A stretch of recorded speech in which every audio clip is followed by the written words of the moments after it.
Boa noite a todos. Para os que não me conhecem, o meu nome é Luiz Alberto Santos e eu estou vice-presidente da Associação Sergipana dos Criadores e Preservadores de Ave Moura. O que me traz a fazer esse pequeno e singelo vídeo é em resposta à postura de algumas pessoas que alegam serem defensores e protetores da vida animal e cria uma cruzada fazendo uso desse veículo de comunicação de massa maravilhoso, uma ferramenta indispensável, né, na ascensão daqueles que buscam espaços em uma mídia não profissional.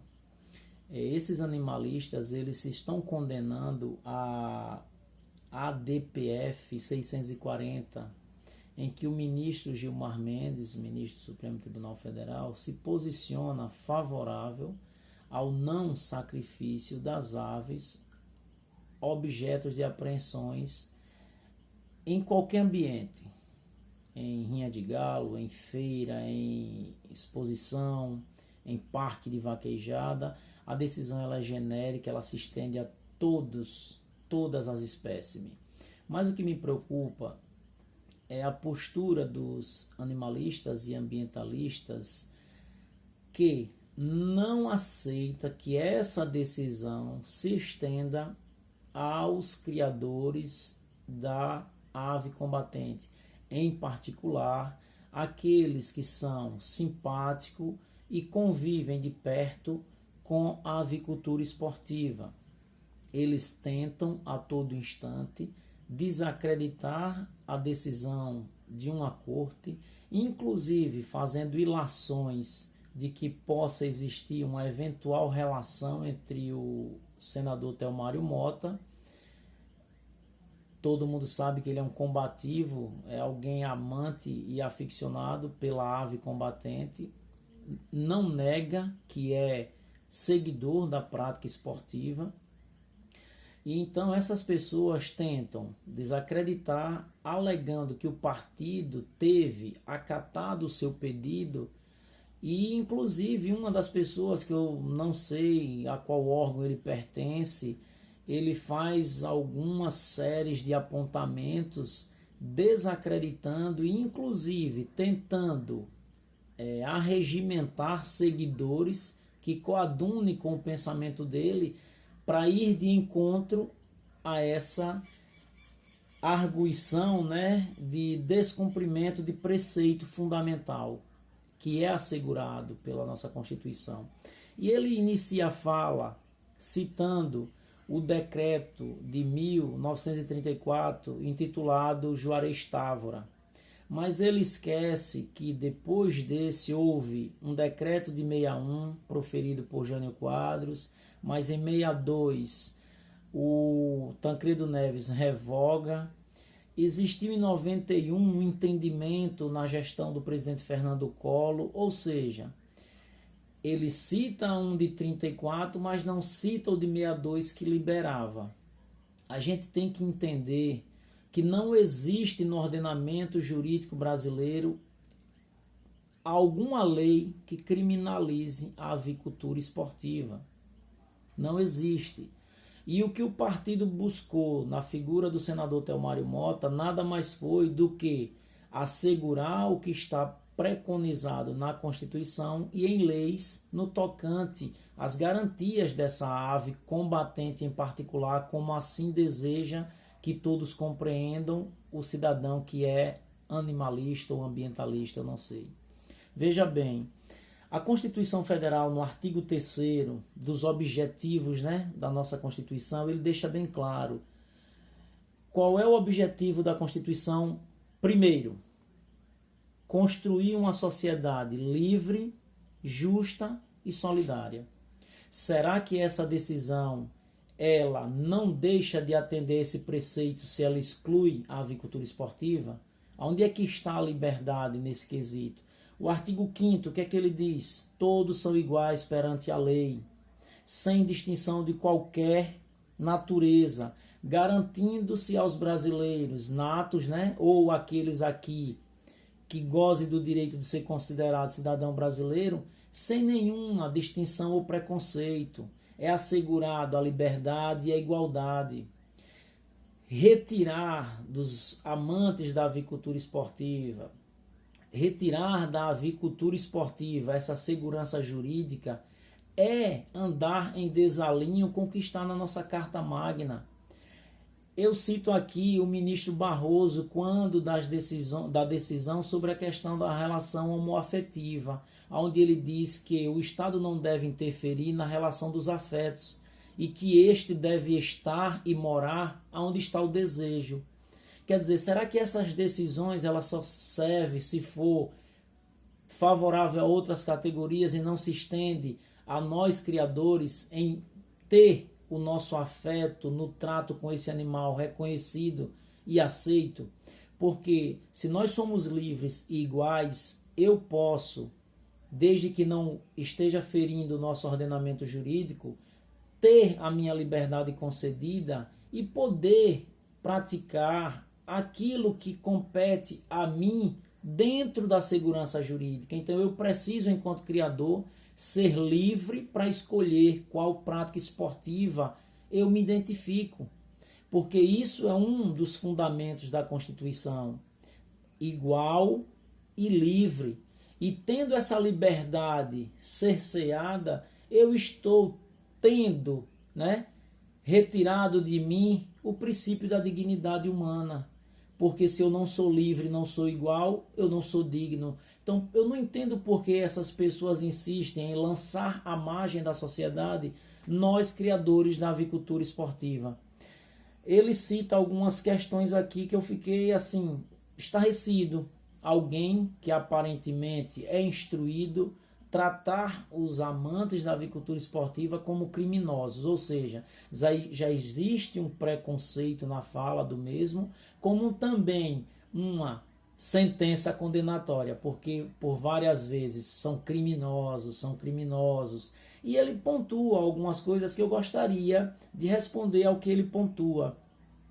Ele diz que o aficionado da avicultura esportiva na realidade tem medo e por isso recorreu ao Supremo para conquistar esse direito. Veja que petulância achar que uma categoria tão desmerecida e marginalizada teria acesso a buscar e barganhar junto a um ministro do Supremo. Quanta maldade na fala. Veja, ele diz que a gente tem medo de perder as aves, porque tem aves de 50 mil, de 100 mil. 90% dos criadores da avicultura esportiva são pessoas pobres, mas que se esforçam e acreditem, tem pesquisa que comprovam isso, aquece a economia do nosso país, porque muito se consome da agricultura, é o milho, é a soja, é a cevada, é a aveia, é o mel.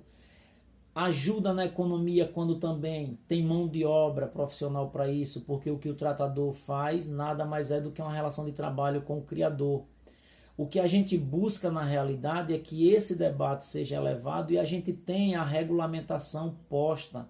O que a gente deseja é dialogar e regulamentar a avicultura esportiva, porque a gente não tem medo de perder a ave, porque não é um valor monetário e financeiro que aproxima o criador da ave, é o valor afetivo. É um valor que tem um significado muito maior de afeto, de amor do que financeiro. É tanto que quando o animal é vitorioso em uma feira expositiva, como um animal de excelente plumagem, como um animal de perfeita morfologia, o que o criador se sente mesmo realizado não é pela premiação, é pela valorização e o reconhecimento de um trabalho minucioso, de uma labuta árdua em produzir o melhor animal, ou o animal que melhor se aproxima da perfeição morfológica. Então não é financeiro, é afetivo. Outra coisa que ele diz que o criminoso faz, ele diz que nós estimulamos os animais a combater. Ele precisa entender que já existe produção científica que descredencia essa fala dele, inclusive quando ele também diz que os criminosos não compreendem que o animal ele é territorialista. Então veja só, existe uma produção feita pelo Departamento de Neurofisiologia da Universidade Federal da Paraíba, que foi uma produção acadêmica do zootecnista Anderson Batoré, que comprovou, isso foi feito, experimentos diversos, com espelho, com rodadel, com distanciamento de 2 metros, ou seja, várias experiências laboratoriais que comprovam que esse animal tem a beliculosidade como um valor nato. Ninguém estimula, muito pelo contrário, está comprovado. Existe outra pesquisa em andamento, produzida por um pesquisador americano na Universidade de Colômbia, nos Estados Unidos, que quer comprovar que não é somente no Brasil, mas no mundo, aonde existe essa ave, ele colheu a amostra de sangue para comprovar que a beliculosidade é um traço inerente desse animal. Ele diz que essa ave é territorialista, e não é. Tem estudos também feitos pelo Anderson que comprova, se ele fosse territorialista, ele não combateria em qualquer ambiente. Essa ave combate em qualquer ambiente, ela combate em qualquer hora, em qualquer ambiente, dia, noite, escuro. É tanto que tem testes que foi feito com essas duas aves dentro de uma piscina e ao invés de pensar em sobreviver para não morrer afogado, eles preferiam combater. Então, assim, a gente precisa entender que o debate tem que tomar outro nível.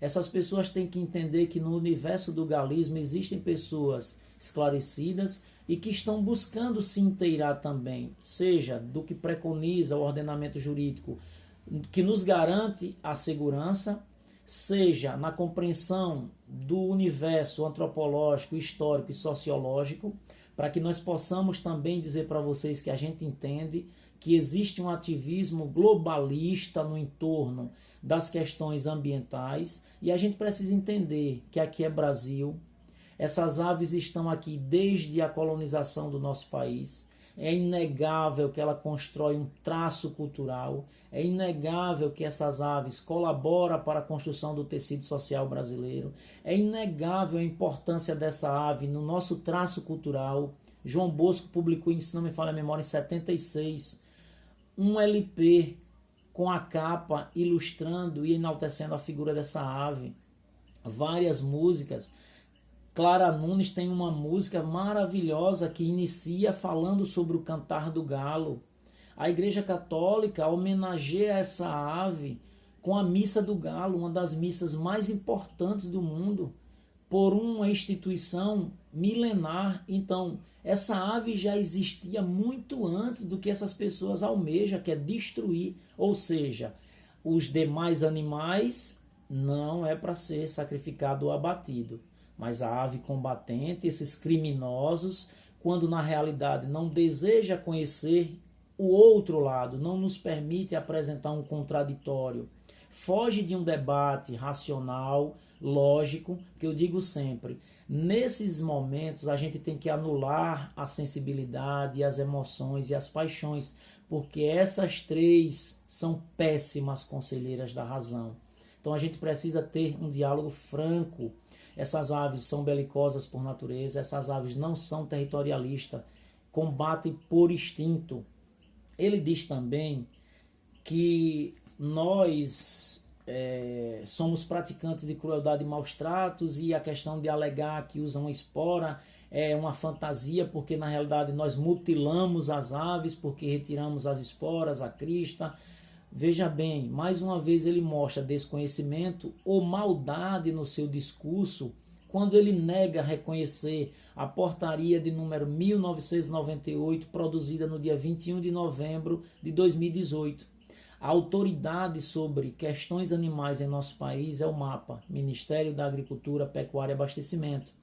Dentro do MAPA existe uma comissão técnica permanente de bem-estar animal que assegura que a ectomia, que é o processo de retirada das esporas, a retirada de barbelas e brincos e a crista, não se trata de mutilação, porque é assegurado em uma portaria que regulamenta o criar e preservar dessas aves. Então, mais uma vez, essa pessoa leva um sofisma, né, para que aqueles que ouvem, mas são desprovidos do entendimento, acate aquela informação e aquela argumentação como verdadeira.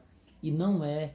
Então a gente precisa, aonde houver algum ambientalista descaracterizando e descredenciando a nossa ave, que a gente tenha a melhor das intenções em se permitir apresentar a essa pessoa uma abordagem que talvez ele desconheça. Eu quero crer que ele desconhece. Então existe essa portaria que assegura essas, né, intervenções humanas, mas que não é visto como mutilação. Outra passagem interessante, ele fala sobre a questão das mortes, disso e daquilo. Existem estudos que comprovam que apenas 7% desses animais, quando em espaços de eventos na prática do combate, 7% apenas morre. Como tudo na vida e também se estende às relações humanas, a gente não tem certeza de nada. Nós entramos, né, em qualquer situação de relação humana sem uma certeza de futuro. Agora eu posso passar para vocês um dado, e esse é certeiro. Até agora a Associação Sergipana desconhece, falo do estado de Sergipe, uma apreensão em que as aves tenham sido preservadas. 100% morrem. Então como é que essas instituições que se diz proteger o animal, alegando que o criador que pratica a avicultura esportiva é um criminoso e pratica maus tratos, e ele acredita que ajudando, sacrificando 100%, estará ajudando. Observe como é contraditório. Então veja só, o que o praticante da avicultura esportiva faz nos espaços de competição é permitir que esses competidores lutem em pé de igualdade. Se essas aves, ficando de forma comprovada cientificamente, com produção por um departamento sério de uma universidade federal, comprova que a beliculosidade é um valor inato, o que o homem faz é apenas dar a igualdade a esse animal. Esse animal combate com as mesmas esporas em diâmetros e dimensões. Na natureza não existiria igualdade. Um tem a espora maior, outro tem a espora menor. Um é mais alto, outro é mais leve. Um é mais forte, o outro pode estar em um processo de muda, então facilmente seria eliminado. Mas como eles são belicosos por natureza, até o vencedor também fica machucado e se torna uma presa fácil para o predador. Então na natureza não existia. Hoje, o maior protecionista dessa espécie somos nós, criadores. Somos nós que, ainda aqueles que praticam a avicultura esportiva com foco no combate, ele pode, probabilidades existem, ele pode perder um animal, mas ele tem 20, 30 no seu criatório. Porque na possibilidade de um animal vir a óbito, mas ele está garantindo a preservação da espécie, porque ele tem vários em seu plantel. E outra coisa, essas aves não lutam até morrer.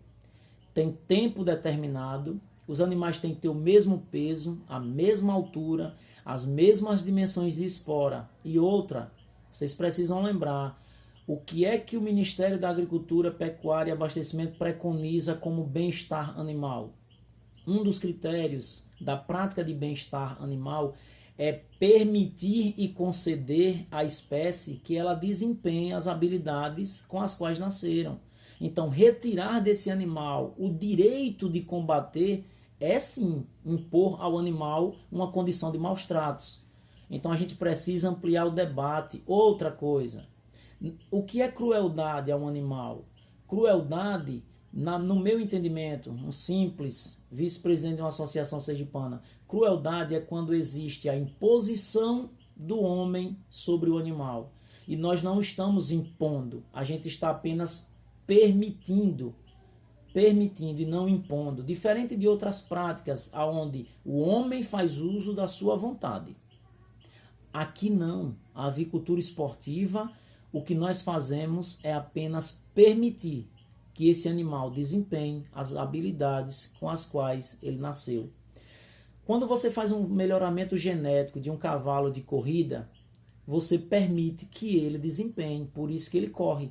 Ele necessita daquilo. Se você não o exercita com corridas, ele entra em um nível de estresse e ele começa a coicear as paredes, ele tem quadro de estresse, ele quer morder o tratador. Não é diferente com a nossa ave. Quando você não permite que essa ave desempenha algumas coisas que já estão asseguradas na portaria número 1998, que é colocar esse animal para tomar banho de areia, que é dar sol, que é tirar os pelos, que é chamado de tosa, para molhar, porque ele tem uma temperatura muito elevada, é fazer exercícios para você queimar a energia do animal, para manter ele em um estágio de comportamento que não se torne agressivo. Quando você não faz isso, ele bate na madeira, na própria porta da gaiola, ele se automutila.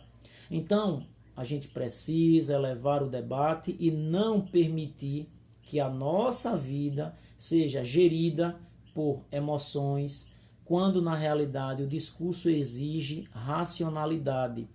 A Constituição brasileira, no artigo 215, assegura que o país deve proteger e ainda mais incentivar toda e qualquer expressão cultural. Nós somos uma expressão cultural, está assegurado. Nós estamos aqui desde a colonização. Eu falei de várias passagens de valor simbólico na cultura popular. Discos gravados, missa em homenagem do galo. Por que a igreja homenageou essa ave? Porque essa ave, ela é o anunciador de um novo amanhecer. E para o cristão fiel, praticante, quando você acorda com o despertar do galo, você tem uma relação direta com Deus, uma aproximação dada pelo despertar desse animal, de que ele lhe concedeu mais um dia de vida. Foi esse galo também que despertou Pedro para a sua traição. O galo cantou, Pedro lembrou. Traiu meu mestre. Então, observe, esse galo está presente em várias culturas. Há relatos de regulamentação dessa prática esportiva no Código de Manu. Não sou eu que digo isso, está nas obras do Francisco Elias, um estudioso do galismo.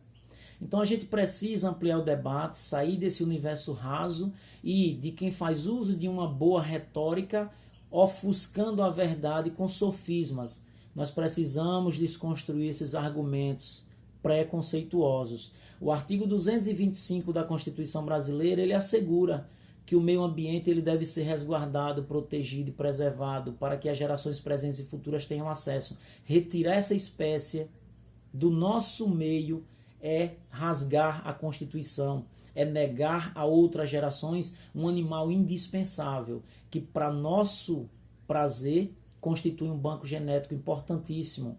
Houve um surto de gripe avícola em nosso país e o parque avícola brasileiro esteve comprometido. Essa ave, por ter rusticidade e reagir melhor a algumas pragas, algumas bactérias, alguns fungos, ela fornece o seu material genético para o melhoramento do parque avícola brasileiro. Diga-se de passagem, o maior exportador de aves comercial do mundo. Por que não implicar com essas pessoas que respeito, não estou aqui sendo contrário, mas é preciso